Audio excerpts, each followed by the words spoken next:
She's dead. Wrapped in plastic.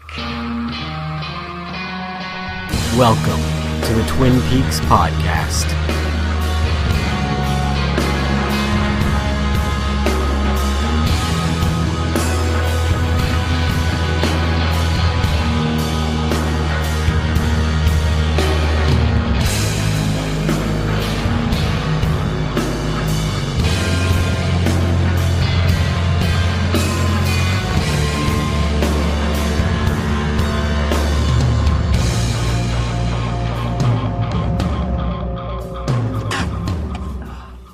Damn good coffee. And hot. Would everyone please take a seat?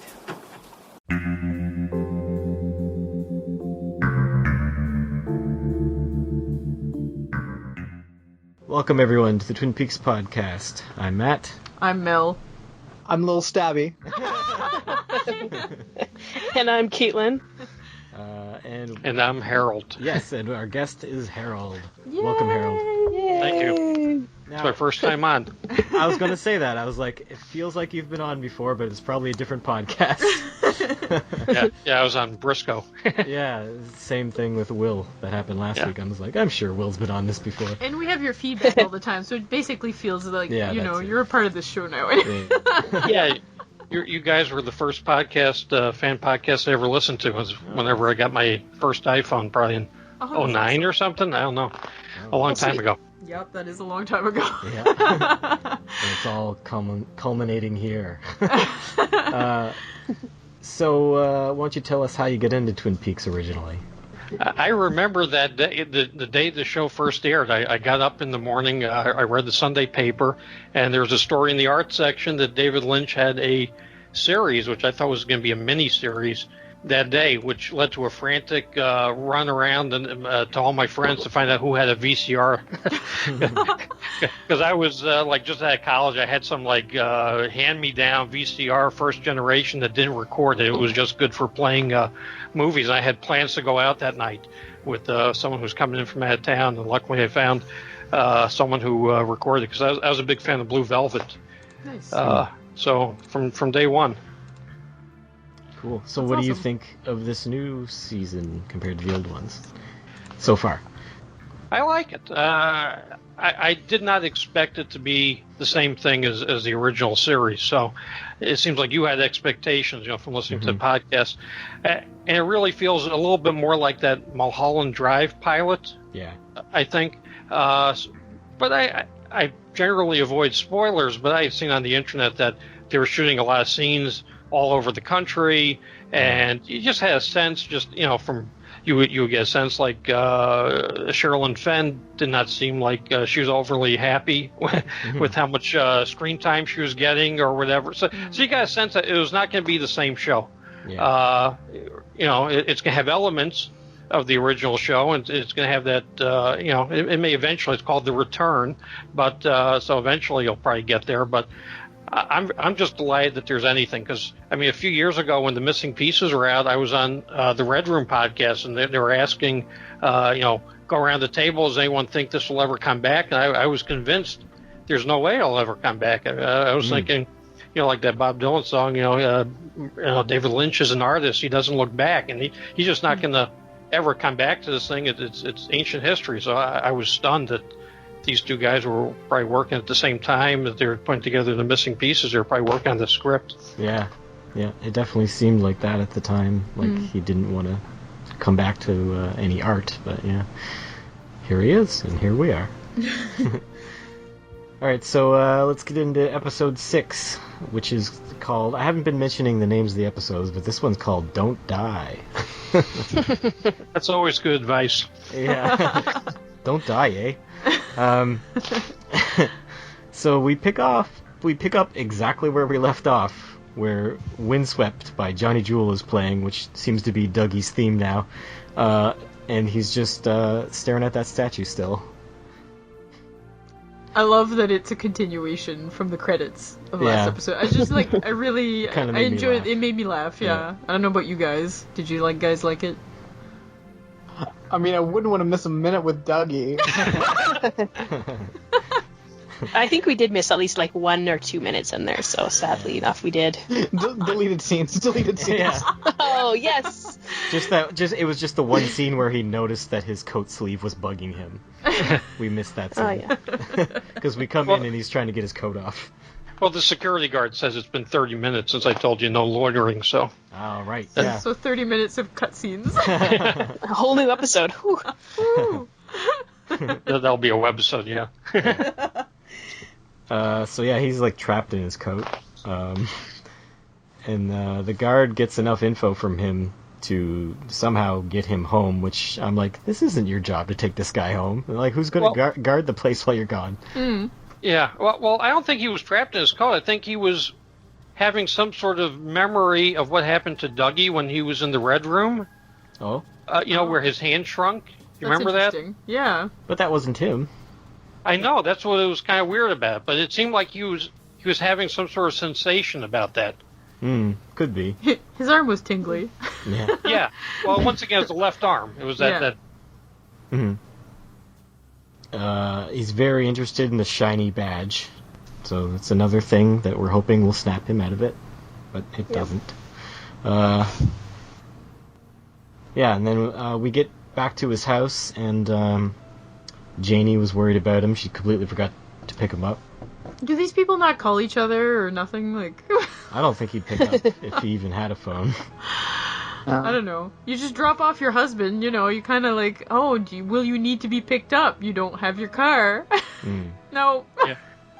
Yeah, I was surprised by this. I really thought that it was going to go another way. Like, the exploded car was going to lead to a police investigation. She would be at the scene, being told her husband was dead, or something else. I was surprised. There's something weird about this Janie E.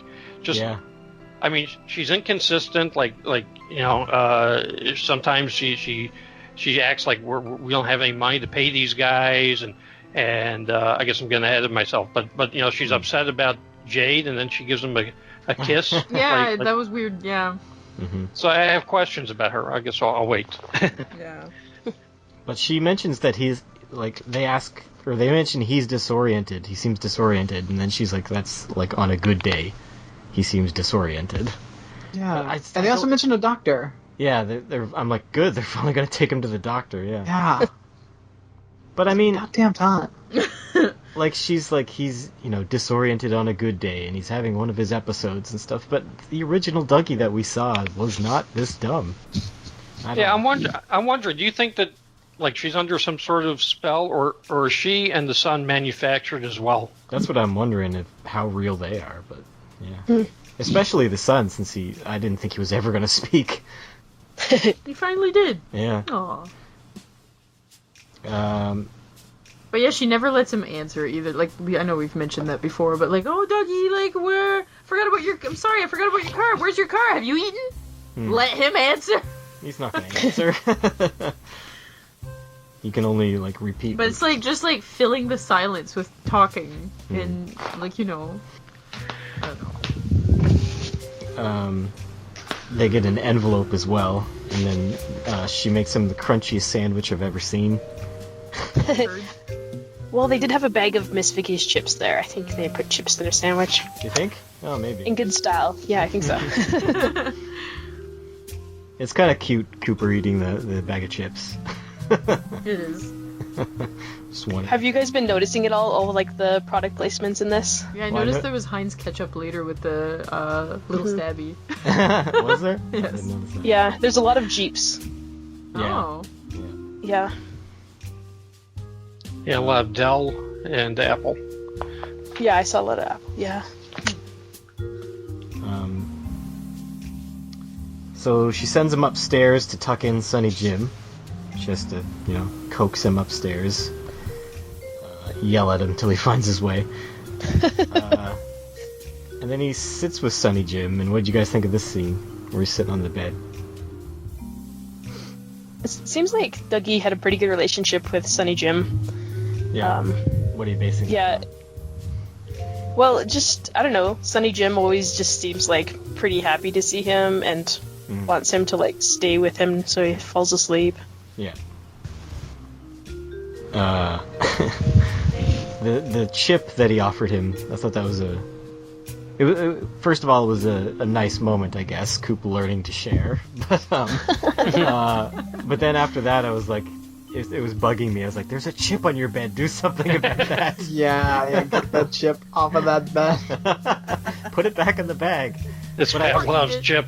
Yeah. But I got to commend them. They have good chip continuity, because I every shot I looked for that chip, and it was there. Even when he was pulling the covers up and everything, the chip was still there. I like how old-fashioned his bedroom is. Like, and I like that he, like, reads a book. You know, like, a lot of kids now, it's like, you know, they would YouTube. have, like, they would watch YouTube before going to bed. But I just like how old-fashioned... It looked like an old book, too. It was really nice. Mm-hmm.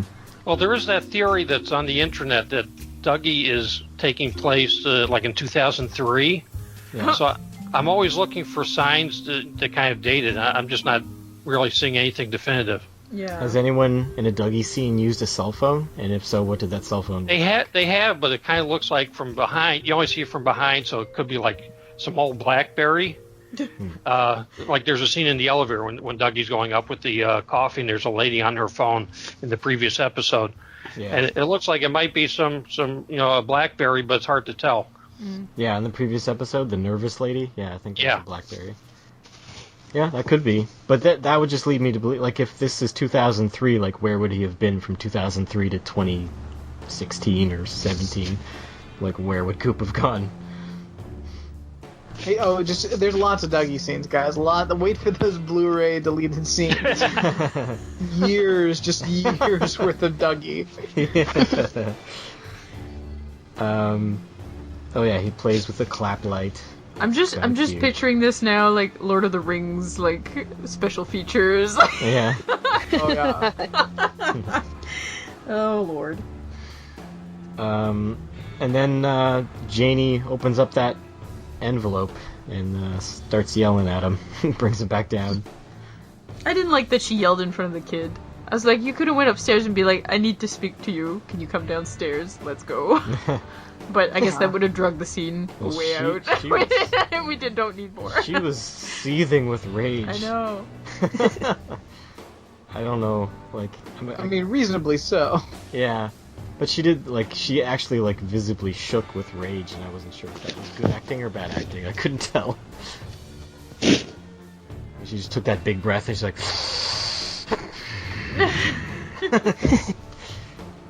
It was kind of funny, though.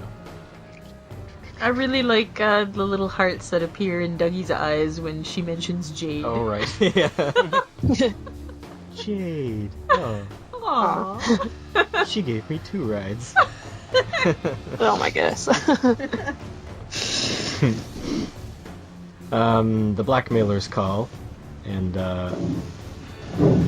Janie wants to be the one to meet to give them the money.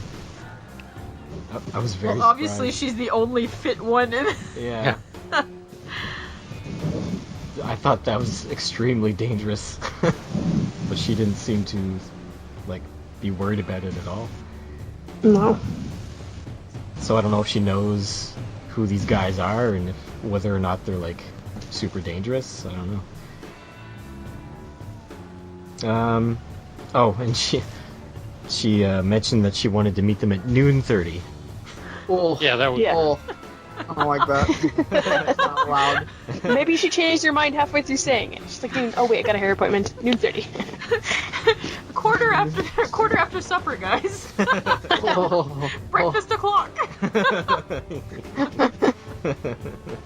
Okay, so I don't get this. So she was going to have Dougie go to the doctor at 12 o'clock, so she couldn't just arrange to meet these guys at 5:30 after work? Yeah, that was a problem she gave herself, yeah.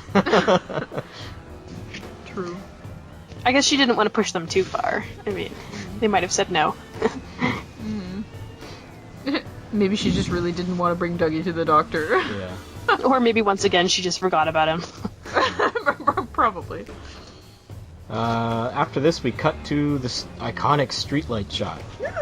Yeah, that's cool. And which made me just realize that, this series is desperately missing, the classic Twin Peaks transition shots. Not establishing shots, but transition shots. After one scene and into another, you just go to the trees for a second. Well, I think we're starting to get there. Yeah, I hope so. Yeah. And we go to the Red Room for a moment, and Mike appears to Dougie, and he tells him to wake up, and also don't die. I'm with them. Wake up, please. Yes. And then he does a weird arm wavy magic thing, like he's like He waving does, insurance salesman powers towards him. Yeah. I'm going to infuse you with my insurance salesman knowledge. He knows. Yeah. I mean, he's a salesman too. Follow the bright lights.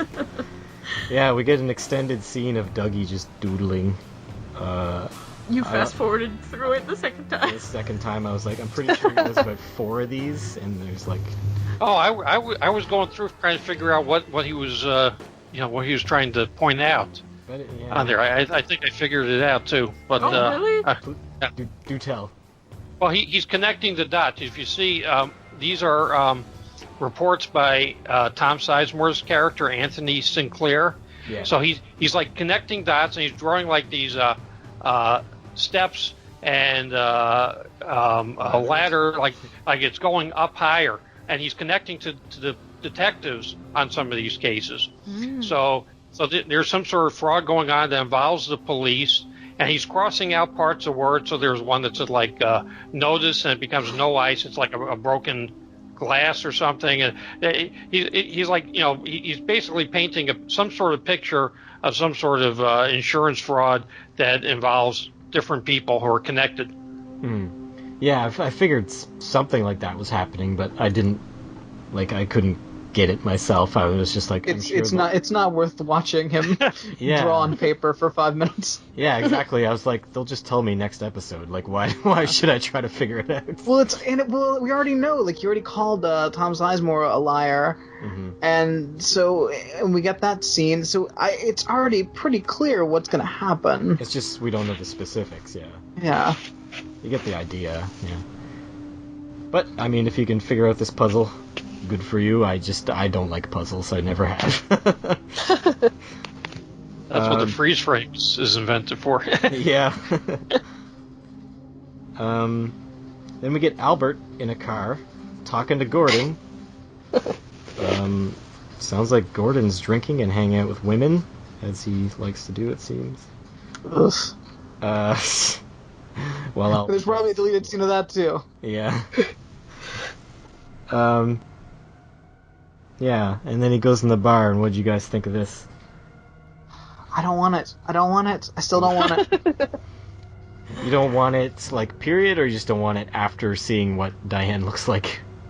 And who plays Dan? I think it's better with not, like, I don't want to ever see Diane. Yeah, a lot of people feel that way. Maybe they'll do something interesting with her, but I don't know. I think I liked it. I liked there being some mystery. I think it's something I'll have to decide on later on after we see what happens with the character. Yeah. All I know is I hate her hair. Yeah, that was an interesting choice. I don't know. I expected her to be some old woman, but anyways. No, a lot of people predicted Diane would be Laura Dern. Yeah. Well, wasn't there some thought that Laura Dern was going to be cast as Diane in Fire Walk with Me? Maybe. I can't remember if that... I vaguely recall hearing that somewhere, but I could be wrong. Kind of like how Robert Forster was going to be the original Harry Truman. Yeah. So yeah, What did I miss? just talking about Diane. You have any thoughts on Diane? I don't know what we said already. She's got a terrible haircut. I said that. Yeah. Okay. I don't know. Just her style is kind of weird. Like her bangles. I don't know. And then we get an establishing shot of a sawmill, it looks like. So, sawmill's been rebuilt, I guess? Maybe. But I assume this next scene takes place in a sawmill, like, warehouse or something. And if so, maybe Richard Horn, like, maybe the Horns now own the sawmill. Like, maybe Ben Horn got what he wanted. and he got the sawmill from Catherine, and now one of his relatives is doing drug deals there. Yeah. What were you gonna say? I really hate Dick Horn, obviously. He's the worst. But you know what? You know what I hate more? Fucking magicians. And drug dealing magicians can fuck off. So this guy is Balthazar Getty, played by Balthazar Getty. I think his name's Red. He was in the first episode or second episode. Yeah, he was the one winking and pointing at Shelley. Yeah, and I okay. can't remember. Did they mention that they were seeing each other or something? No, it was just he saw her from across the bar. Okay, I thought one of her friends was talking about somebody that Shelley was seeing. Oh, I hope not. I don't. No. I kind of love this guy. I kind of do too. I love his Yeah. Go ahead. Oh, he was just like another crazy character. Yeah, Yes. I love his. I'm pretty sure they're both high as fuck right now. But I loved his. Wait, that wasn't real? His coin trick wasn't real? Sorry to break the illusion, Caitlin. Well, Oh, that shit. that could have been them high as fuck. That could have been Black Lodge, like disappearing cream corn magic. But I just love Red. I love like his spastic, like fidgety Bruce Campbell as Elvis karate moves and stuff. Yes, that is an excellent description. I love Smiley Guy in the back. That's one of my favorite guy in the scene. with the shotgun with the drum magazine. Yeah. Yeah, he's enjoying the scene too. Yeah. He's the only one I don't want to be have murdered immediately. I'm really intrigued by both of these characters, by Red and by Richard. I mean, they're evil, they're terrible, they're despicable, but that makes a good bad guy. I am curious about this magician stuff because of the that Fire Walk with Me, poem about the magician longs to see, and we've never had a magician on the show. So I just don't know, because this guy, it seems like he may be Red Room related. So I'm just curious if that ties in. It could be. You never know who is. We haven't really been introduced to any new Red Room people, I don't think. But I'm sure there's going to be some. I guess there's Dr. Jacoby did tricks too. Yeah. Disappearing golf balls. I just love when he's like stomping on the ground and then he's like, I've got a problem with my liver.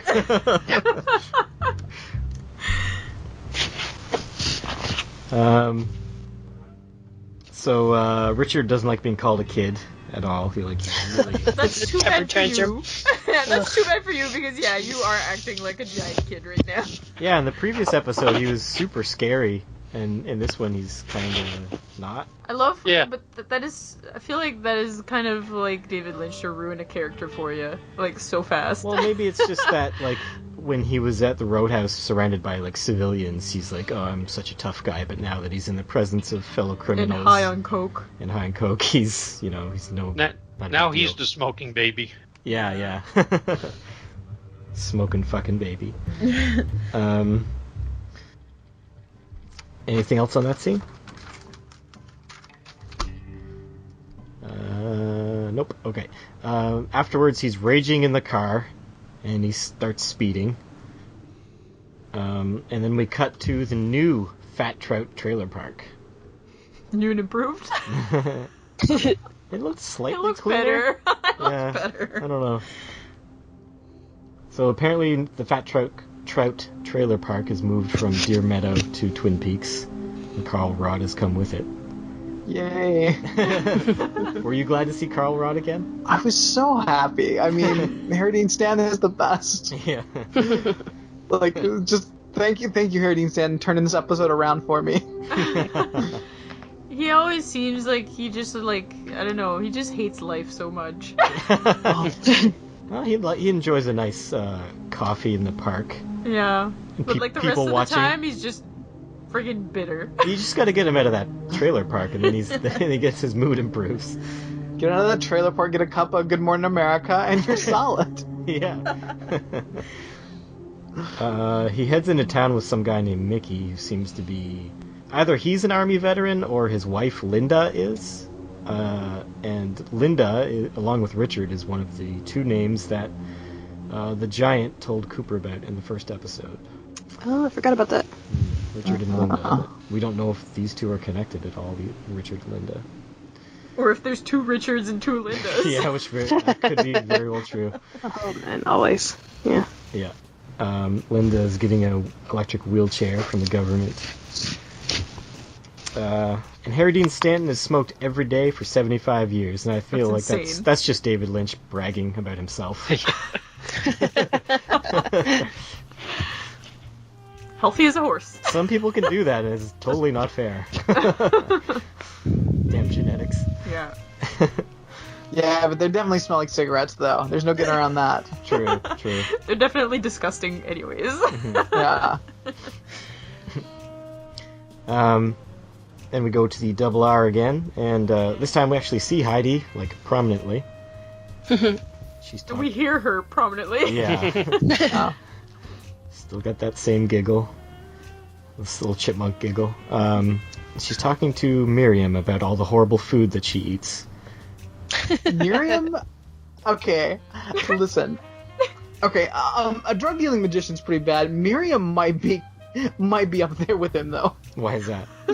I can't take her. Yeah. She's so chatty. I just like all this. Oh, well, talking about having a piece of pie with your name on it. Like, if I was in a restaurant and somebody was talking to the server that much, I would have to leave the restaurant. I can't deal. I can't, like, please stop.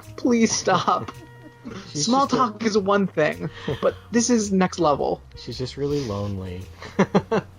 Oh, but like every time, I like economy of conversation in public spaces.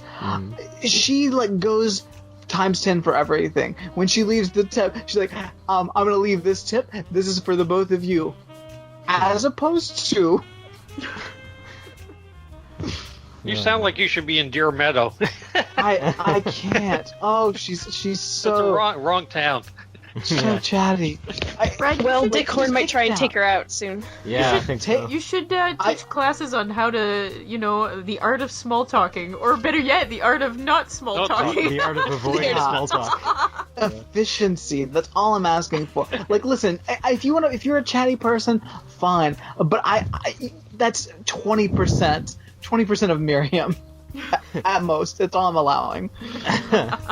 Hello, my name's Brad. I'll be your professor. Welcome to Communicating Efficiently. Today I'll be teaching you how to shut the fuck up. Oh, that's my dream job. I would be so good at it. Why couldn't Miriam have got hit by a truck? I bet she will, yeah. Dick Horn's not gonna let that go. She's a witness. Yeah. They're gonna set little Stabby on her. Little Stabby. Oh my goodness. At first I thought maybe Miriam was related to Heidi, but I don't think she is. But she is a teacher for young children, so that may also tie in with the the child that we see in the next scene. Yeah, on my second watch, when I realized that she was a teacher, I was like, oh, I hope that's not one of her students, but it probably is. Yeah. So Carl Rod's enjoying his day in the park with his Good Morning America. He's smiling at the until he looks up in the trees. He looks up in the trees and then it all goes away. Yeah. Which is a tie-in, I think, with the book. Which part? That he was one of the him and the log lady and who else? Someone else were taken by the aliens or whatever. Oh, that's whoever it was in the book. Yeah. Who else was it? Was it one of the Mitford brothers? Milfords? Yeah. Yeah, Milfords. Yep. Yeah, something happened to Carl Rod when he was a kid. So a guy at a stop sign waves the kid across. And... by the way, this scene with this kid, like, this is, if you've ever seen the movie Monkey Shines, yes. It immediately reminded me of this, because this kid's having such a good time running around, being alive, living his life. Yeah. Like, oh, I'm just running around, living my dreams, Using my legs. using my legs. Oh no. Oh. Yeah, but it's much worse. It's much worse. It was like telegraphed. It was majorly telegraphed what was going to happen. Yeah. Well, but like last episode, I kept thinking a kid was gonna get hit. Yeah. Because that kid, I thought that kid was gonna get hit. I thought they were gonna get hit. Shelly's daughter was gonna get hit. Like, I've been waiting for somebody to be hit. Yeah, that's true. So have I, because this is one of the scenes that I heard about from people who were watching filming. They're like, Really? I'm pretty sure they filmed a scene where a kid got hit by a car, from what I could tell while I was standing there watching. Yeah. So yeah, I've been waiting for a scene like this. The guy stops and waves him across, and like that is super dangerous, like on a 2-lane road where somebody stops and the guy in the next lane doesn't. I've almost been beamed a few times that way. But this wasn't even that, because this was a single-lane road, and this guy just went into the other lane and went around the stop sign. So it looks like we got some Angelo music here finally, like some legit new Angelo music, as far as I can tell. And yeah, the kid gets just destroyed by the giant truck. However, there's a few things that kind of take me out of this scene as dramatic as it's trying to be.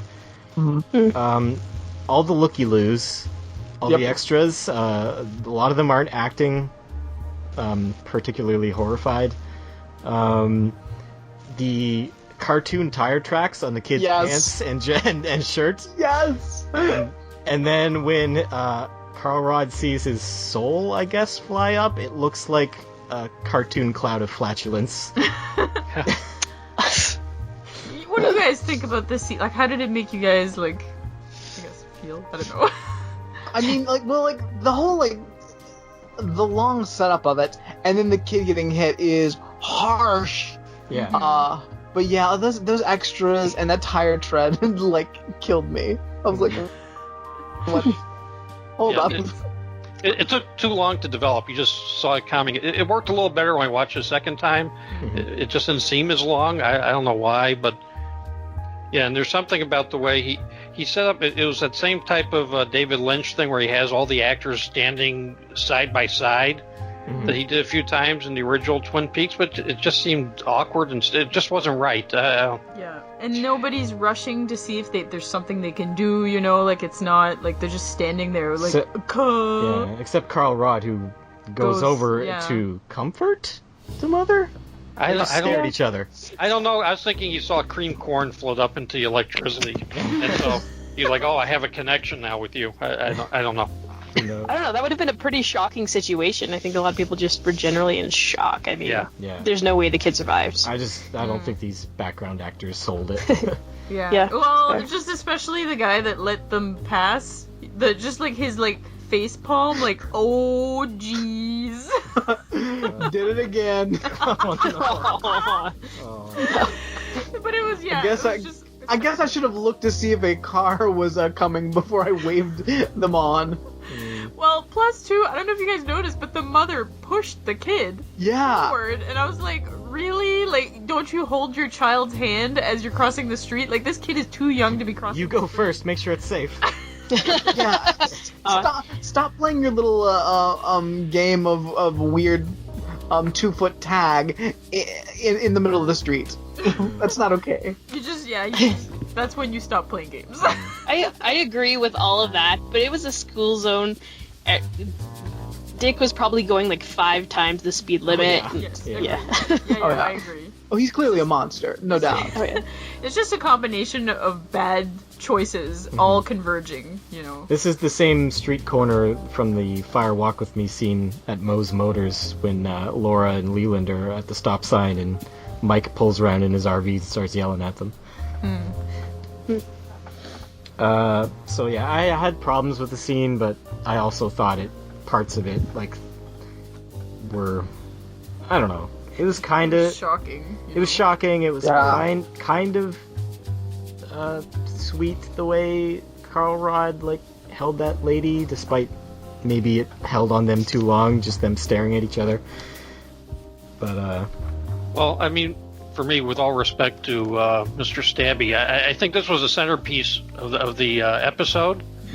But it still didn't quite work. I don't know. It sort of did. The music helped salvage it, and the shocking, how shocking it was. Yeah. But it's still, I think when I'm going to think about this episode, I think that's the scene I'll be thinking about. Yeah, for sure.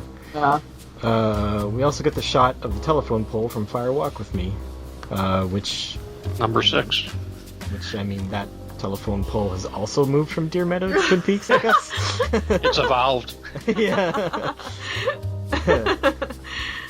So then we go to the New York guy that we haven't seen since episode 1. And he gets like a red square on his computer screen. Oh yeah, you get your red square. You get your red square, and then you use a hanky to take an envelope out of the safe, and then your scene's over. What do you think the 2 hours of shooting were for him? Like, that's a weird day at work. I've seen so many people who are in this season of Twin Peaks, when asked what they did in the show, they're like, I couldn't tell you. They're like, I have no idea how it fit in. Yeah. Well, I heard somebody quote this actor saying that he wasn't sure. He said that he shot his scenes, and he could be in like one episode of Twin Peaks, or he could be in all 18. Yeah. He had no idea. Yeah. Sounds about right. So the police have arrived at Dougie's car explosion site. They find the license plate on a roof. It's kind of funny. Reminds me of the Breaking Bad pizza on the roof. Yeah.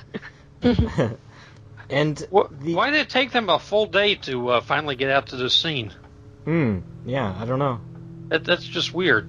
Well, it looks like an abandoned neighborhood anyways, so maybe that's... Yeah, I noticed in the last episode that I counted at least 7 different for sale signs on that block, and they all seem to be from different real estate companies. So it's not like it's a brand new neighborhood where they're, the same developer is selling all these houses. These were maybe sold once or something, and then everyone moved out. I don't know. Yeah, couldn't make their payments. So the neighbor lady, the drugged out neighbor lady's saying 119 again, and I wasn't exactly sure, but this seemed like it was the exact same shot that they used before. Was it? I couldn't. I hadn't thought about that. Not sure. I forgot to check if she had like the single pill in front of her and all that stuff, but it seemed very similar. This woman has been in more episodes than the most characters from Twin Peaks, by the way. Yeah. Yeah. I think I read somewhere that the only characters who have been in every episode have been Cooper and Hawk. Yeah, that sounds right. As it should be. At least 50% of the way. Yeah. Then we cut to a motel. Brad, do you want to take this scene? This is where we meet my best friend, Lil Stabby. We've got this gentleman. He's rolling some dice, making some notes on that. He's got some nice bullet bourbon, and he gets a little letter at the door. It's that envelope with a spot. Yeah, I was wondering if that's the exact same one, like if it was sent to him, or if he also got something similar. I don't know. I was wondering if he's in the same hotel that that guy behind the desk works at. Although it seems like the hotel room that he's in doesn't seem very upscale. Guy behind the desk. Patrick Fischler, or whatever his name is, that actor. Oh, that's like a New York high rise, isn't it? No, he's in some sort of Las Vegas casino building. Yeah, it's definitely not that rundown place that Little Stabby's at. But I do like the idea that maybe he's faxing into like the business center in the motel. Yeah. And they're just delivering it. Yeah, so it's so strange, but I love the editing of the music. Like as soon as he pulls the picture of the nervous lady out, and her theme song comes up, and then he stabs it out of existence. I thought that was great. What did you guys think of his weapon of choice? Yeah, what is that? It's a hardcore ice pick. Well, his name is his name is hardcore Ike the Baroque. Spike. I don't think so. His name's what? In the credits, he's credited as Ike the Spike. Oh, Oh, what? Yeah. nice. Yep. I like that it's got an ergonomic handle. Yes. So yeah, he's got a picture of the nervous dispatcher lady that works with the assassins and Dougie, and he stabs them both in the head. He kind of misses the lady, but Yeah. then we go. And his. Go ahead. Oh. No, I didn't have it. He was also like kind of tracing their faces with his ice pick. I don't know if he's trying to memorize them or just, Well, you kind of have to, I guess, because you don't. Well, I You guess wanna- he doesn't really care who he stabs, but He stabs him. yeah, he stabbed pretty much everyone. So. I love. He's got a business card for Dougie. He's got nothing for that woman. It seems like Dougie would be the easier one to go after first. Yeah. well, he likes a challenge. So then we go to Dougie in the elevator again. He's back in his black suit. Which I like. Yeah. Better. It's kind of adorable, him smiling in the elevator as it opens and closes, and the other guy gets very annoyed. The boss hauls him in. What do you guys think of this whole thing? I guess we kind of talked about it. I almost really- thought this would be the scene where he. I almost thought this would be the scene where he snapped out of it. Like, Why? yeah. What would? Well, just the way he was acting during it, and like I don't know. Maybe he does this with everything around him, but like the way he was like looking at the poster, and then just the way that I don't know, the scene was progressing, just made him look like any second he could just snap out of it. I thought this scene was going to end with him like punching the boss. Yeah, me too. When he's making that fist and he's looking at him. Yeah. That would have been amazing. Yeah. I don't know. I just thought he was going to get fired, so I was just. I thought it was so funny when the boss thought he was, a brilliant genius. Yeah. He connected the dots somehow. Yeah, like he Yeah. started going through those. Oh, go ahead. No, that was shocking because I was like, you're not impressed right now, but you're still spending time looking through these. Still goes through every single one of them. Maybe this one will be different. Yeah, like Oh, that's pretty Dougie. So try this one. impressive that he does that. Like, Dougie must be a really good employee if he's like, He really wants to give him the benefit of the doubt. yeah. But yeah, I don't know what's going to snap him back, Caitlin. Like, it's got to be something either something very significant connected to his past, or just straight up Cooper's brain is going to come in through an electrical outlet. his brain they left behind. It's gonna get shipped. Yeah, special. I think there's a better chance of evil Coop getting killed and then real Coop coming back than there is of Dougie Coop just getting his brains back. Yeah, maybe. So would Dougie? Little Stabby's gonna come back, and then he's gonna remember the pose of like the fist fighting. Because I think Cooper was actually a good fighter, wasn't he? Yeah, he he could punched a fight. woman out of the show. Yeah, he only punched one person. It was Blackie's Okay. sister. Yeah. Right. Yeah.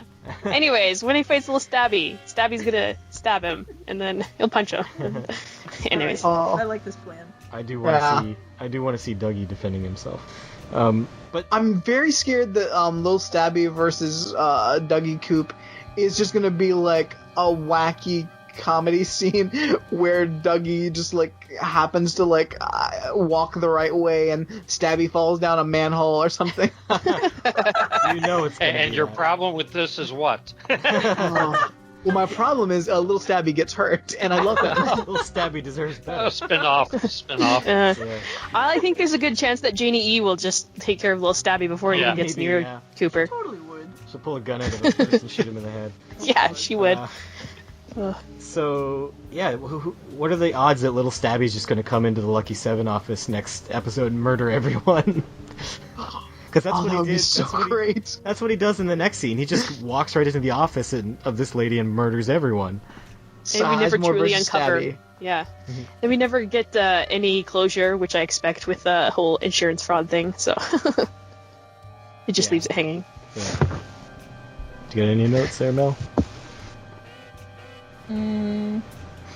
We skipped the scene with Janie, Which one? but actually, I just wanted to mention before though the scene with the Oh, yeah, boss. we did.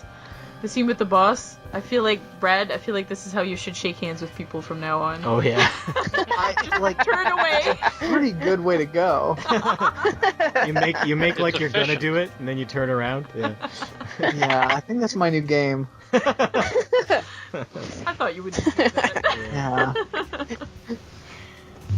But yeah, you're right. We did skip the Janie paying the debtors. What do you think of that one? I liked her in this. Like, this is the first time I've liked her character. Yeah. Yeah, just she was like really tough, like, you know, kind of badass. I don't know. She just handled it like a pro, which makes me think that maybe she's, you know, well, I've thought about it before, but I think maybe she's got like more. There's more to her than you think, right? I can see that. What she had 425,000, so she could afford to give him more. Yeah, she just doesn't want to. She's renegotiating the interest. Plus, showing up in that shitty car kind of sells it to them, you know. Yeah, but having 25 grand in cash, that doesn't sell. That tells you there's got to be more. Yeah. Yeah, I she's like, scrounged up all I could. This is such an inconvenience. Here you go.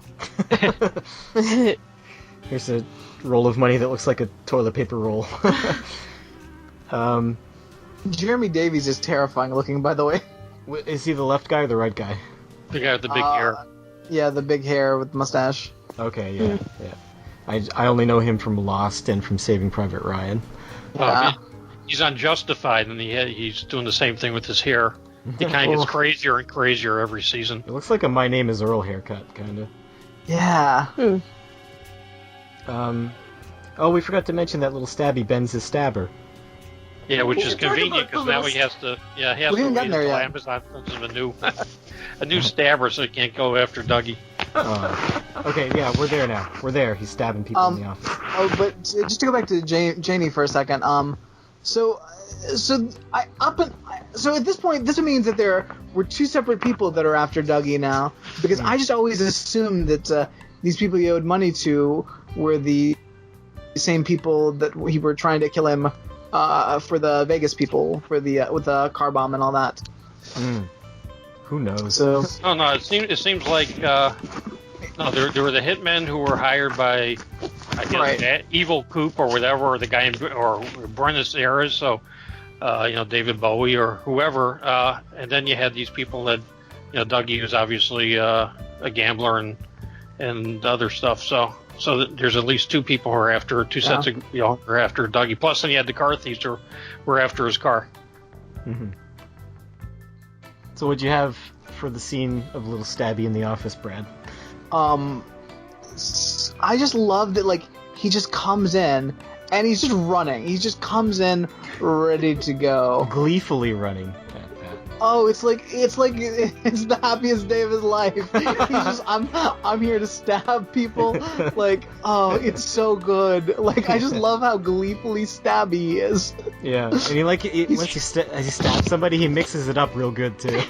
Oh yeah, he gets in there. He's pretty much Forville from Comedy Bang Bang. Yeah, he is. Yeah. Oh my God, yes. I get a little stabby sometimes. Amazing. I love him. I love how that music's playing again. Yeah. But this as much as I love this scene, it didn't feel very Twin Peaks. It felt more Mulholland Drive. It felt like the scene with the inept assassin from Mulholland Drive. Yeah. I'm really hoping that the stabbing doesn't happen at the office, but it happens at, like, the doctor's office, where, like, Janie brings Dougie to the doctor's office. She's just stabbing patients and the doctor, and yeah. Well, that's where you'd want to be stabbed if you had to be stabbed. Yes. At the doctor's office. So Richard stops in an empty lot, and you get the electric sounds of, like, the high tension wires or whatever that we've had before. Yeah, they had those sounds throughout the episode. There was when Cooper was stuck in the or Dougie was stuck in the elevator. There was a sound in his office with the coffee. Just over and over. And when he was with the Sonny Jim, and the lamps. It's just a constant throughout. Yeah, the electricity is such a big deal. It's kind of strange how it wasn't in the original series at all. It was just completely from the movie. Yeah, there's a lot of this show is all seems like it's heavily based on the movie and not the show. Yeah, he wipes down the grill of his truck, and my God, the front of that truck is big and broad. Like, I would not want to be in front of that. No. It doesn't seem that convincing to like have this whole gigantic grill that's all dirty except for like 3 little spots that are clean. It didn't. He didn't do like a good job cleaning it. He's got like he wiped off like 3 little spots. Well, Yeah. Well, at first I was like, "Is there even blood on there?" But there was a little Yeah, bit. there was. I expected there would be more. I mean, that could be a confirming fact, but witnesses are also going to identify the truck itself by how it looks, so I don't know what he's trying to accomplish. Also, I assume he's probably a well-known person. Yeah. I mean, it's the Horn family, so... Miriam saw him. So, I mean, saw And, well, a each lot other. of people saw him. Like, he was a very identifiable vehicle, a very identifiable person. yeah. Then we cut to Hawk. He's not. He's like even more garbage to me because he throws his garbage on the ground. That's right. that's Oh. just, like it was even worse. I was like, no, you're leave town, leave town. You don't even deserve anything. I mean, our villains in this series are pretty damn arch. Like, we got a fucking magician dealing drugs. We got this asshole that kills kids, like, attacks women in bars, smokes in public, litters. And then we got fucking Chad, who's fucking brings the coffee worst. and a book into the bathroom. That's the worst of all. What was that? He bring his mug of coffee and a book. Yeah. There's fecal matter everywhere. Jesus, Chad. Yeah, so we cut to Hawk in the bathroom. I do. It is gross though when people bring food in the bathroom. I've seen a woman bring a full-on hot dog in the bathroom. Oh, whoa.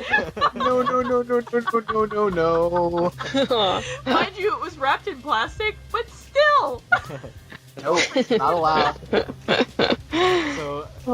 So Brad, if you dropped that coin, you would have just let it go, huh? Oh, yeah, I'm like, Hawk, you're better than this. Like, I can only assume it's because there's magic going on, is the reason he went after this coin. Because, yeah, you drop a coin in a restroom, goodbye, coin. It was nice knowing you. I'll be fine. Yeah. But the coin seems to have, like, a Native American face on it, and that leads... So it must be a special coin to him. I don't know. I think it's just his heritage is leading him to things, because there's the coin, and then there's the Nez Perce Oh, shut up, Matt. manufacturing stall door. Yeah. Again, first person to actually start solving a mystery in this series, it's Hawk. And yeah, so he gets the idea to rip open the stall door for some reason. Just, I guess it's because it's got a piece of his heritage on it. And he's just like... Something was lost, there's his heritage, and donezo. Yeah. Well, there is the one bolt or screw is missing. It's bent. Yeah. Yeah. And then he finds some paper in there. And Chad interrupts him at one point, and he tells him to go away. Which I was so happy. I'm so happy that Hawk hates Chad. Yeah. So happy. I want to see Hawk fight Chad at some point. Ooh. Let's see him beat the shit out of Chad. That'd be great. He's so good. I want him to. I want to see him throw a tomahawk into his back like he did to that other guy.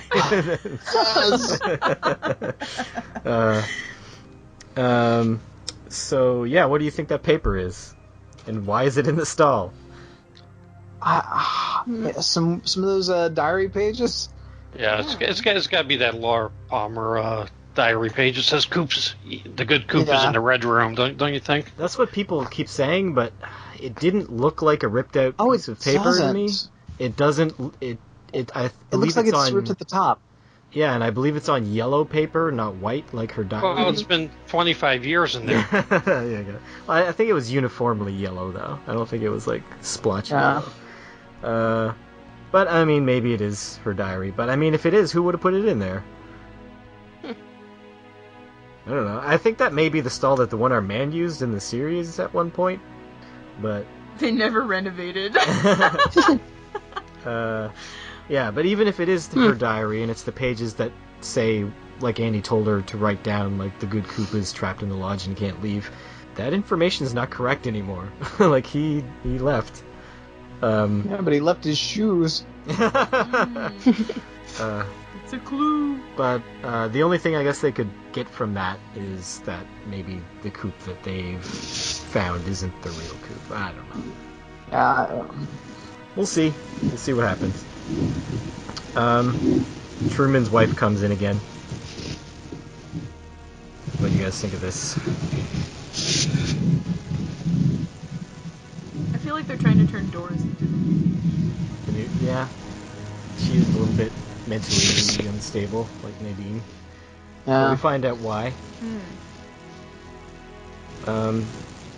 Chad makes his opinion known about how he wouldn't take that shit from her, and we're informed that she went a little bit crazy after her son committed suicide, and then Chad mocks PTSD soldiers. Oh, Chad. Chad's the worst. They're doing such a good job of making us hate him. Yeah. I hope the actor doesn't suffer anything from this. Like, you know, those people who just can't separate actors from their characters. Yeah. He better be like a really nice guy in real life. Really off-put people. You know? I'm really wondering if there's gotta be it's gotta be hard to get help. I don't know. I just feel like I guess it was hard for Nadine to get help too, I guess. She was obviously had some problems. Well, I mean, Jacoby's the only one there to help you. Yeah, it's such a terrible situation. I don't know. And then we end the episode with another band at the Roadhouse. And anytime we have a scene at the Roadhouse that's just a band and people dancing, I'm kind of disappointed. Because I want those scenes with Shelley and you want James? And yeah, where's James been? You know, I just want some characters hanging out in the Roadhouse, not just a band and extras. That is the thing that I've enjoyed consistently about this show, though, is the music so far. Yeah, it's been good. Yeah. Do you think they just shot a whole bunch of bands all on one day? Probably. Maybe. Yeah, just a whole bunch of setups, different bands. Well, keep all the same extras there for the whole day. Yeah. Okay, maybe they had a concert for people. Yeah. That would have been cool. Alright, now I'm going to direct 18 music videos. Sit tight. 18 days later. Yeah. Alright, so that's pretty much the end of the episode. What did you guys think? Harold, do you have a rating? Yeah. I feel like I should have two ratings, because one is just... I just want to give it 10 out of 10, thank God there's more Twin Peaks, because I pretty much thought this was never going to come back. Mm-hmm. But if I have to actually rate this episode as just an episode, and kind of grading it a little bit critically, I mean, I think there are a lot of good scenes in this episode, but this really felt like it's part of this 18-hour movie. It doesn't feel like an episode of television. So, there were good scenes. I liked the scene with Naomi Watts and the two guys. I like the humor that somehow Dougie figured out, or at least the boss thinks that Dougie figured out this scheme that's going on in the company. But there wasn't anything that was incredibly memorable. I think any of these like the great Red Room scenes or any of the great moments from the original series. So I'll give it 7.5 out of 10. Dead boys lying on the roadway. Aww. Caitlin. Yeah, okay. Well, kind of like Harold, didn't think that a lot of it was super memorable. There was enjoyable scenes, but it definitely is just feeling like filler episode while we're waiting for something to actually happen, like Coop getting his memory back. Yeah, but I really liked Jeannie E. and her scenes. She's I think that she will be a formidable character coming forward in like future episodes. I hope she sticks around when Coop regains his memory and such. Yeah. That'll be interesting. Unless she gets stabbed. No. No, that'd be the worst. She's gonna kick that guy in the nuts. Yeah, I believe it. Yeah, and it was nice to see Hawk finally make some progress on his mystery. Yeah. Just it wasn't super motivating. I did enjoy though the insurance business deal, and that there is like, I think that even though it seems to be the Red Room that's leading Coop to a lot of these things like Mr. Jackpots and stuff, there is now bleeding out something more of Coop's personality, and so perhaps it's his intelligence that also helped him solve these insurance fraud mysteries. So Maybe. anyways, You're right. yeah. It looks pretty vacant to me. I don't know. Somehow he managed to read like all those reports before the one-armed man gave him the visit. So I don't know. So I'm gonna give it 7.5 out of 10 Canadian sparkles. Okay. Mel. Yes. This is probably so far like the episode I've enjoyed watching the most. Yeah. I don't know, just like it actually made me laugh in some scenes, and I wasn't as angry as previous episodes. I don't know. Maybe I'm just getting more used to the tone of the show. Probably. But yeah, and I enjoyed the magician. I know, but I did like him. And I enjoyed the little Stabby. And yeah, like even Dougie's scenes. Like I know we're kind of sick of Dougie, but I still did enjoy those scenes. So, and yeah, I'm gonna give it 7 out of 10. Fucking magicians. Nice. Oh, that was great when Albert cursed out Oh yes, Gene Kelly. Gene Kelly. Fucking Gene Kelly. Brad, what about you? This episode is enjoyable as a whole. The first half, because we're spending like 20 minutes in Dougie Town, and it's not as bad as some of the Dougie stuff has been, but it just goes on for so damn long. It could have been 5 minutes, and it would be plenty. So I don't need that. I don't need to see Diane, but whatever. Hope they do something good with it. I definitely don't need to see magicians ever in any way, shape, or form. I'm morally opposed to magicians. They're bad people. But we get Harry Dean Stanton. He's fucking awesome.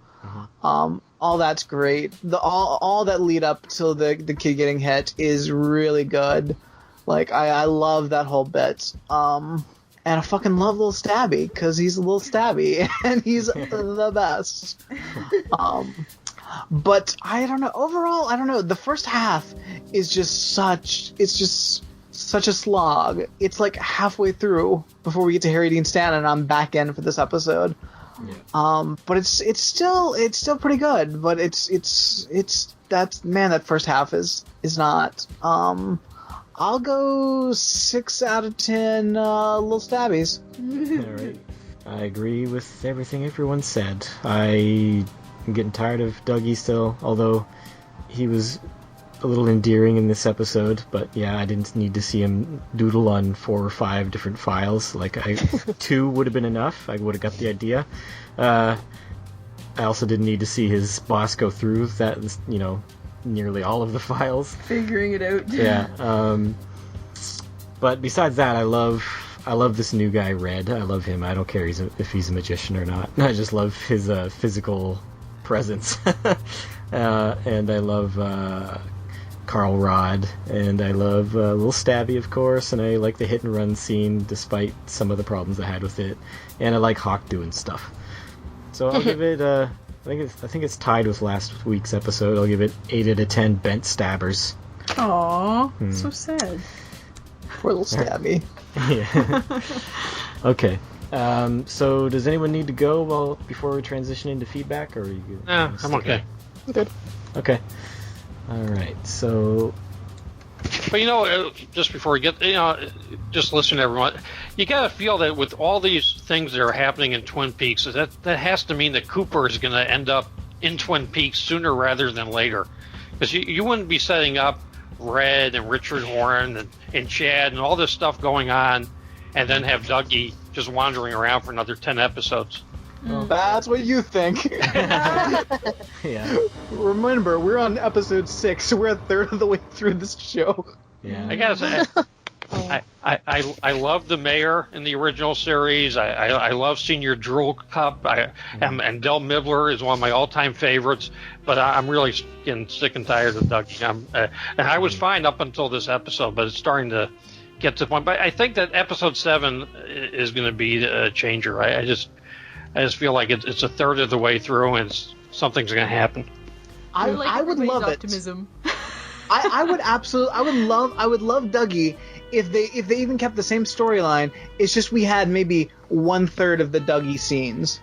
Like, keep it going for as long as it's going to go on in the show, but just 1/3 of the scenes. Well, I'd like to see 20 minutes. I'd like to see Dougie, but have him be like 1/3 of Cooper, and then and a little bit like having some of the Cooper, show up. That would be great. And but then what am I doing here? Who's this? And then he falls back or something, or it's like peeking out a little more. Mm-hmm. That would be great, but I will accept the same level of Dougie we have now as long as there's a little bit less. Yeah. Okay, Mel, do you want to read the first feedback? It's very short. Sure. Greetings from your southern neighbor. I love southern neighbor. You live from where? Anywhere south of Anywhere here. south of here. That could be anywhere. I love your podcast. It's just a bunch of fans talking Twin Peaks who aren't afraid to criticize Lynch. Thank you. When he gets too weird. However, the one problem I have with your podcast is that you all mispronounce Oot Naboot. What's wrong with the way we say Oot Naboot? Sincerely, or actually he says sincerity. Terry from I have a problem with the way you pronounce sincerity, Terry. Terry from Hunting. Oh, he's from California. South of here. That's south of here. He said south because of our accent. Sooth. He's south of here.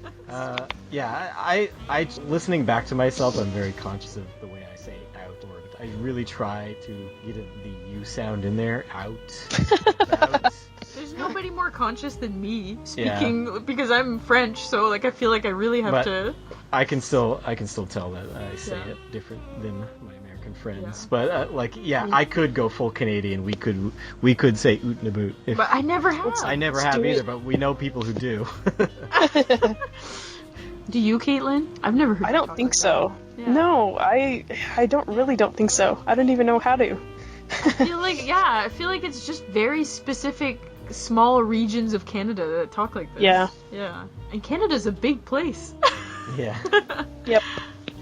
All right. I'll read this next one.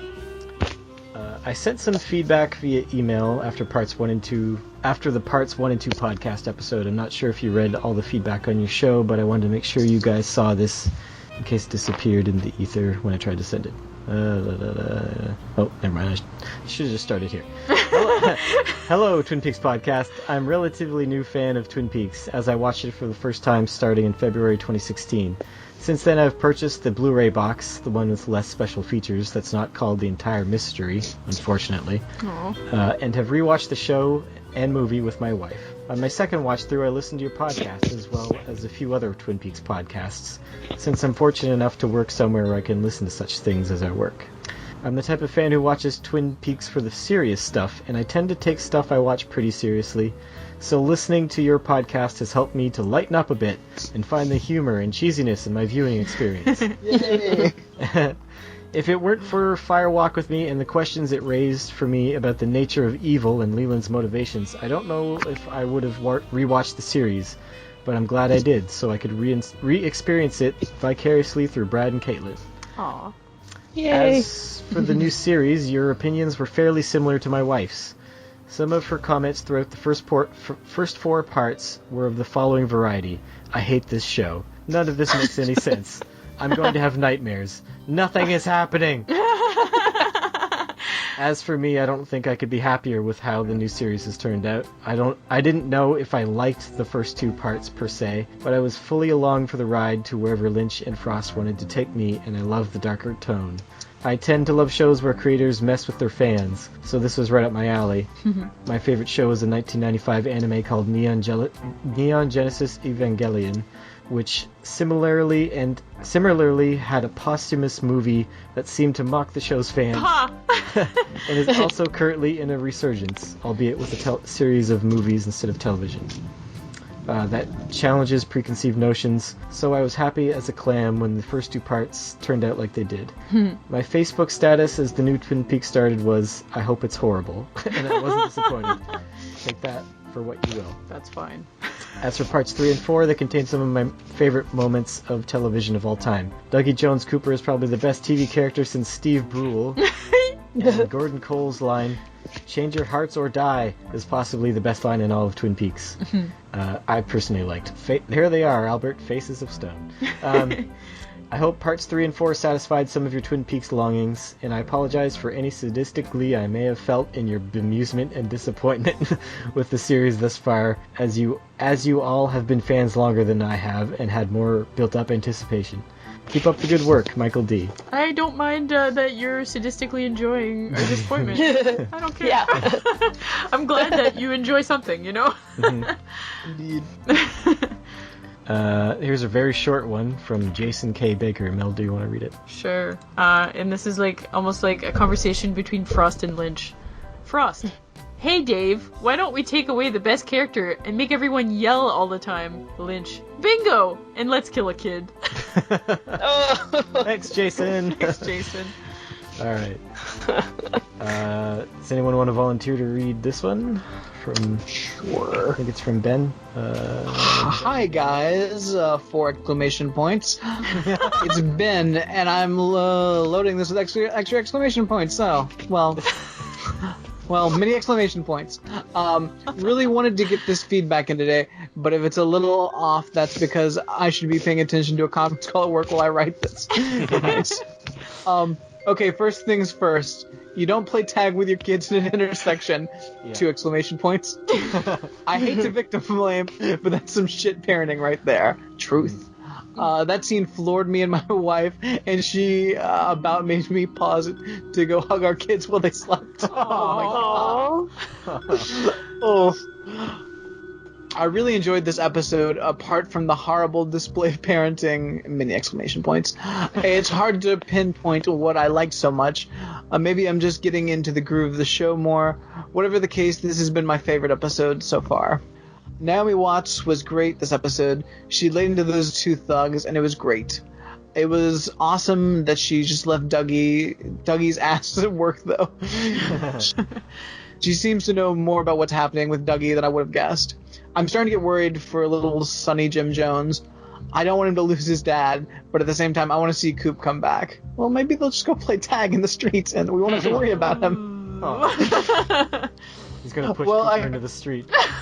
That's how his memory's coming back. Oh, and then Cooper has like a ridiculous tire track.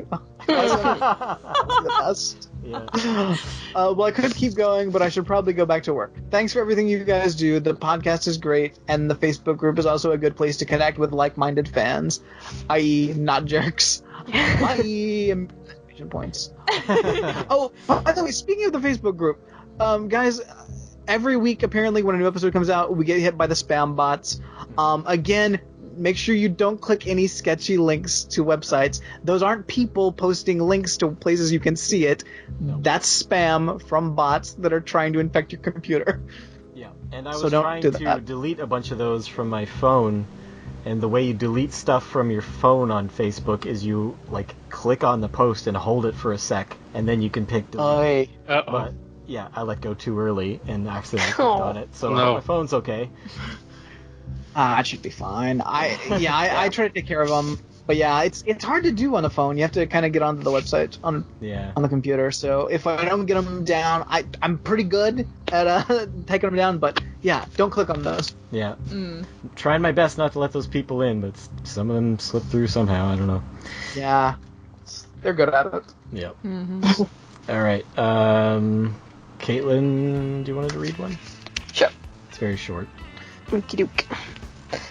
I think the show is really finding its stride. I just wish they would hurry up and make Cooper smart again. Richard Horne has become much more prominent this episode, and there are 2 more parental candidates that I haven't heard mentioned. Donna and Johnny. I don't think it would be Donna. Because Donna changed her name to Horn? why would she change her name to Horn? Because If she married Johnny! Because she's the worst. Because she's Well, related to the Horns. Yeah, but why would she change her name to Horn? Because she's like... Her daddy's a murderer. Yeah. Or almost. He's an almost murderer. Oh, he's definitely. We've discussed that in detail. Okay, it's been 25 years, a lot could have changed. I also would not be surprised if Richard was a bastard from One-Eyed Jacks. Oh. Yeah. Sorry about the typo in last week's email. I meant to write talking. Blake. I don't remember. I forgive you, though. Here's another short one from Mist. Do you want to read that one, Harold? Do you mind? Yeah, sure. Very short. This is, sorry, one second. Okay, let's see. Hello, all. So after 6 episodes of the new season, I think I'm ready for Cooper to come back. I know these are just fictional characters that aren't real, but I'd really like to see Dougie suffer a slow, horrible, painful death. Hashtag die, Dougie, die. Thanks. Missed Chicago. Thank you. Thanks, man. Oh, go ahead. Go ahead. I was just gonna say, but you know Dougie is Cooper, right? What were you gonna say? I was gonna say that's the best message from Miss since Bring Me the Blue Pages. Alright, and now our last one is from Matt A, which comes with a picture attached. I wonder if I can post it for you guys. Yeah, Yes, you can. I don't know what he's gonna say about it. It's a really long message, Matt. Come on. About He likes to... Yeah, he likes to... No, I know. It's cool. I'll read it. I want to read it. You want to read it? Apparently there's one part where I have to read, though. Oh, if you want to read the whole thing. But it may be more... Maybe we should of an read it in effect. sections. I might be able Yeah. to jump in where I'm supposed to read. Okay. I haven't pre-read this, but he warned me that there's a part that he wants me to read. So, do you know where it starts? Do you know which part? Yeah. Do you know which part you're supposed to read? Nope. We'll see when we. Okay, we'll find out. Okay. Yeah. I'm glad I went to the Twin Peaks Festival when I did. The thought of going now, surrounded by people who breathlessly praise this latest season, is a very discouraging thought. A person on a Facebook group posted, "Is it just awful that I despise anyone who says anything bad about the new season?" She may have been joking. Reading some of the responses, she expresses sadness that not everyone is excited, brainwashed in brackets, like she is. But that initial thought, I love this, if you don't, you must be a fucking nutter and I hate your fucking guts, that is very typical of this fandom, which doesn't appear to find room for people who have differing opinions. No wonder the internet hates your podcast, Matt. I'm joking, of course. Many of us love your podcast and the warmth and humor you lot bring to discussing this season of Twin Peaks. You are the safe space we need in these darkest of dark times. So this episode was mostly garbage, but there were a few good moments. Oh my goodness. Okay. I was legit laughing. You're reading after ahead, that. aren't you? Yeah. Okay, whoa, okay. I was legit laughing after that kid got hit by the truck. Yeah, it's sad about the kid and everything, but those reaction shots from the throng of onlookers were hilarious. Lots of palms put in faces. Lots of, oh no's. I have to read this part. Oh yeah, this is yours. Okay. Lots of, oh no, that's so sad. That kid died. Maybe you should explain this. This is our impression when we got together, when we met up with Matt. It just, I don't know how it started, but this is how we started speaking in Leland Palmer impression. We're just like, I'm so sad. My daughter died. My daughter I'm sad. died. Oh, not Okay. Loa. Loa died. Oh, so sad. Ice Cube? Yeah, he's iced tea. Alright, you can continue. Okay. My absolute favorite rando was the bald guy with his hand on his chin, and a blank expression that reads, "Well, this is a thing that happened. What should I have for dinner tonight? Pasta? I had that last night. I'm not sure what else I have at home. I should have gone grocery shopping last week when I had the chance. Well, I guess it's pasta again, Brian. So much for your New Year's resolution on cutting back on the carbs." Okay. And then he gave us a screenshot. Yeah. Okay. And number 2 of the good moments. Naomi Watts using her nagging shrew powers for good. My husband lost 20,000, but now you want 50,000? That math don't add up, Jeremy Davies. You're getting 25,000. You're getting to fuck right off. We're poor. See that car I drive? See what a piece of shit it is? And the two dudes were clearly like, whoa, Nelly, you are clearly in a fragile emotional state. We'll let you in this one. It's also simply nice to see her harp at someone who isn't mentally incapacitated like her poor brain-damaged husband. Yeah, but what about Jeremy Davies? Yeah, he looked too smart today. Okay, number 3 of the good moments. That weird little dude with the ice pick. I would be okay if he murdered Dougie next, but stay the fuck away from Frank. Frank just found his bliss. Green tea lattes were the key that unlocked the door of his self-actualization. I like to think he took the day off from work and just did whatevs. He got himself a green tea latte in the morning, natch. Then what happened? Friends, how do you think Frank spent the remainder of his day? I'm floating this out there as a potential topic of conversation, because I bet your recording is otherwise going to be very brief, as 90% of this episode was men shuffling paper. I'm upset. I'm upset. I don't want Frank to die. I know, I'm really worried. He won't die. He won't be there in the office when little Stabby shows up. He's drinking his green tea. Yeah, living the new life. Guys, okay, I got it. Here's the scene. Okay. So, Dougie finally goes to the doctor. He leaves the office just as little Stabby comes in. Little Stabby takes, we think, everyone out. But then Frank comes back from his lunch break with his green tea latte to find all the dead bodies. Oh, he doesn't care because he's got his green tea latte. Yeah, he doesn't care. And little Stabby's long gone. He doesn't even notice as he's walking in and sipping it. Okay. Yeah. I think I'll be able to sleep tonight now. Okay. And number 4 good thing. Diane! ! Okay, that's all he said about Diane. He says, yep, that was it. That was the episode. Aw, thanks, Matt. Thanks, Matt. Yeah, thanks, Matt. Hilarious as always. Yeah. I do like that screenshot of it. What should I eat tonight? Is that the guy on the far left? That's the guy that you pointed out, like, when we were Yeah, watching. the- You're like, the bald oh, guy. he's just a terrible actor. Yeah. Okay, that's all our feedback. Thanks, everyone. And I suppose that's the end of our episode. Thanks, Harold, for coming on. Thanks for having me. Do you have anything to plug? No, I don't. Okay. Are you ever going to start a podcast up? I doubt it. But if anyone wants to do a Sopranos one, I'll be glad to send feedback. You can do all the hard work. Oh, you keep doing that because we always enjoy your feedback anyways. Thanks. So, yeah. Yep. Okay. Brad, what do you get to plug? Guys, you can hear me on Calavici Fashion Cast talking about all the amazing fashions on Quantum Leap. Some real gems out there. Check that out. That's with Tammy and Claire, friends of the podcast. Also, you can hear me on the Ramjack podcast, just talking about all sorts of things. On the most recent episode that came out, I talked about some shenanigans at MegaCon, including some awful parents and some avoiding handshakes. So, Which you now have a new technique for. I got a new technique when I'm stuck with some asshole that buys his kid a BB gun. Oh, God. Yeah. Hey, get your 11-year-old a BB gun. That's cool. Nope. Do these No parents handshakes for you. Do these parents push their children in front of traffic, too? Who knows? Go play in traffic, son. Okay, and I've got the Defenders podcast. I was just on that after a little bit of a break, and that's about the Marvel Netflix shows. Hooplecast, we're doing all the HBO shows. Shenmue AM2 podcast, about the video game Shenmue. Matt is wrong about games with Matt A. E3 is happening right now, so I assume we'll get another episode out soon about that. I think that's it. The end. The end. Okay, so thanks everyone for joining us, and we'll see you next week. Bye. Bye. Stab, stab, stab, stab, stab. Wow.